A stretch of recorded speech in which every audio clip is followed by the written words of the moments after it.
Hi sir. Hi Vasu. ఎక్కడికి sir పొద్దునే వెళ్తున్నారు? ఈరోజు శ్రీరామనవమి కదా, గుడికి వెళ్తున్నాం. సార్ నా కోసం ఒక చిన్న పని చేసి పెడతారు? చెప్పు వాసు. మీరు వస్తూ వస్తూ నాకు ఒక గ్లాస్ పానకం తీసుకొస్తారా? తప్పకుండా వాసు. సార్ ఈయనేంటి సార్ సిగ్గు లేకుండా పానకం కూర్చున్నాడు చిన్నపిల్లలాగా. ఇందులో సిగ్గుపడేదే ఉంటుంది సార్.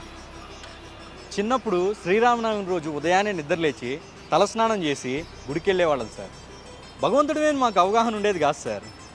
అందరూ ప్రదక్షిణాలు చేస్తున్నారని మేము చేసేవాళ్ళం సార్. కళ్ళు తిరిగేదాకా. కళ్ళ ముందు జరిగేది కళ్యాణం అని మాకు తెలియదు సార్. కానీ కనువిప్పుగా ఉందని కూర్చునేవాళ్ళం సార్. ప్రసాదం పెడితే తినేవాళ్ళం సార్. పానకం ఇస్తుంటే నా ఒక్క గ్లాస్ అన్నా, అన్నా ఒక్క గ్లాస్ అన్నా, స్వామి ఒక్క గ్లాసు అన్ని అడిగి మరీ తాగుతూ ఉంటే ఫీల్ ఎంత బాగుండేదో సార్. కానీ ఇప్పుడు జాబ్ హోల్డర్, గుడికి వెళ్దామంటే టైం కూడా ఉండట్లేదు సార్. పోనీ ఈ రోజన్నా ప్రసాదం తీసుకోవడానికన్నా వెళ్దామంటే ఈరోజు కూడా లీవ్ ఇవ్వలేదు సార్. అందుకే సార్ మీరు ఒక్క గ్లాసు పానకం తీసుకొస్తే పానకం తీసుకొచ్చినట్టు ఉండదు సార్. సాక్షాత్ శ్రీరామచంద్రుడే నా దగ్గరకు వచ్చినట్టు అనిపిస్తుంది సార్. అలాంటి పానకాన్ని అడుక్కుని మరీ తాగిన తప్పేం సార్?